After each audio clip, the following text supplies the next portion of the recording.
E se você diz que ele produz efeitos concretos, você afasta os atos administrativos normativos, que são aqueles que produzem efeitos abstratos.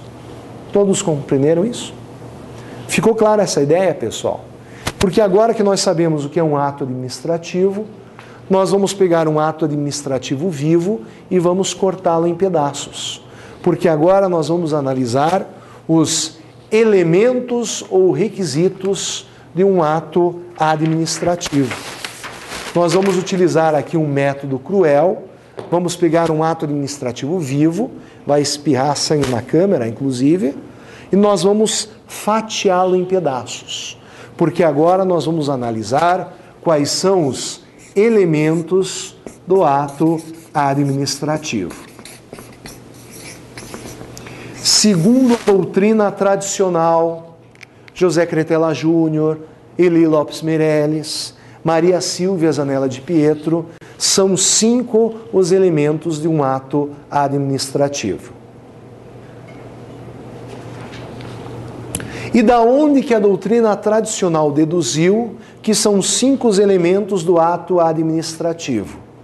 Do artigo 2º da Lei de Ação Popular, Lei 4717 de 65, da Lei de Ação Popular. Ali vocês vão encontrar, a contrário senso, os 5 elementos do ato administrativo. Porque ali vocês vão encontrar os vícios, alguns pelo menos, que podem atingir um ato administrativo. Quais são os 5 elementos do ato administrativo? Bom, alguns autores dizem que o primeiro elemento é a competência. Outros dizem que é o sujeito. A gente não está aqui para errar nem para perder tempo. Sujeito competente, finalidade, forma, motivo e objeto. 5 elementos do ato administrativo. Sujeito competente, finalidade, forma, motivo e objeto. Para não esquecer que são esses 5 elementos, eu normalmente faço assim. Sujeito competente, finalidade, forma, motivo e objeto. Nunca esqueço quais são os 5 elementos do ato administrativo. Não tem como errar, tá bom? E agora nós vamos analisar, caso a caso, cada um desses elementos do ato administrativo. Lógico, muitos de vocês estudaram durante a faculdade pelo livro do Celso Antônio Maneira de Mello. O Celso Maneira de Mello tem uma apresentação original, ele fala também a respeito de elementos do ato administrativo, só que ele fala ainda pressupostos de existência, pressupostos de validade. Tá? Cientificamente, talvez seja um entendimento até mais adequado. Agora, o Celso Antônio Maneira de Mello, ele muda muito de opinião.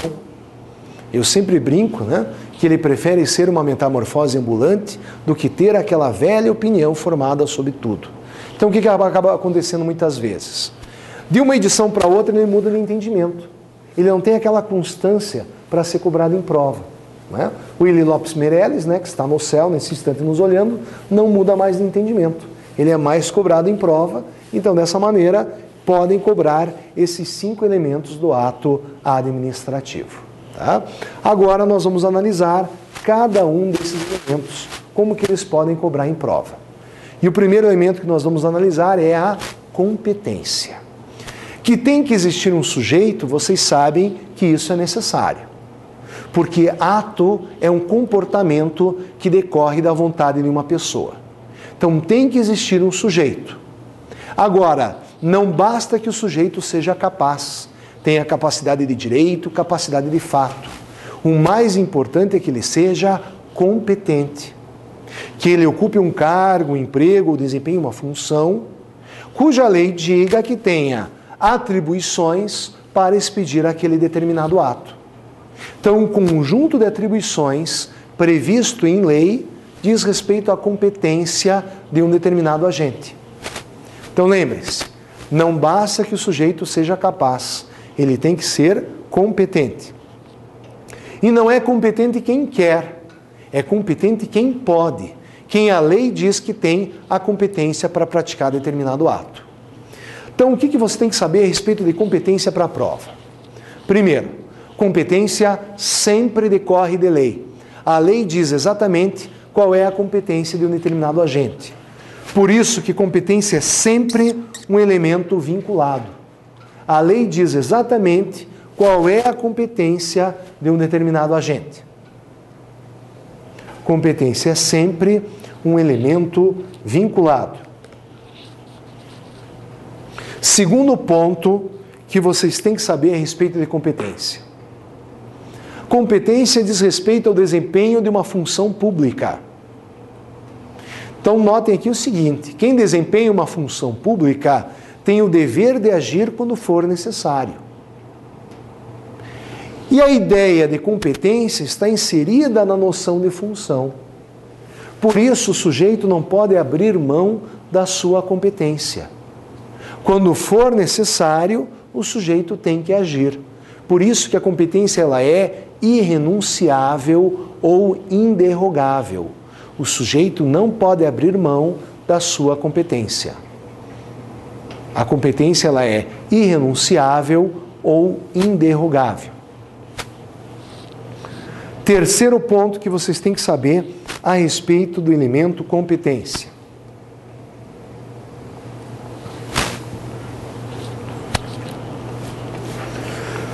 Nós vamos ver que a competência está inserida numa ideia de hierarquia, aquele conjunto de relações de coordenação e subordinação dentro das pessoas jurídicas. E você pode, como autoridade, como hierarca, delegar competência ao seu subordinado. Isso é automático. Ou você pode fazer o caminho inverso, chamar para si uma competência do seu subordinado. Você pode avocar competência. Pois bem, o que eles andam cobrando muito em prova é o artigo 13 da Lei 9784 de 99. Artigo 13 da Lei 9784 de 99. Ali diz, em especial, quais são os atos administrativos que não podem ser delegados. O artigo 13 está na moda cair em prova. Então, muito cuidado com isso. Diz o artigo 13, você não pode delegar atos de caráter normativo. Você não pode delegar atos de caráter normativo. Você não pode delegar atos que decidam recursos administrativos. Você não pode delegar atos que decidam recursos administrativos. E você também não pode delegar atos que sejam da competência exclusiva de um determinado órgão. Se um órgão tem a sua competência estabelecida em lei e é uma competência exclusiva daquele órgão, você não pode delegar e também não poderia, nesse caso, avocar competência. Todos compreenderam aqui? Ficou claro esse raciocínio, pessoal? Então anotem aí, artigo 13, faz uma estrelinha aí na Lei 9784/99, e isso aí vai cair na prova de vocês.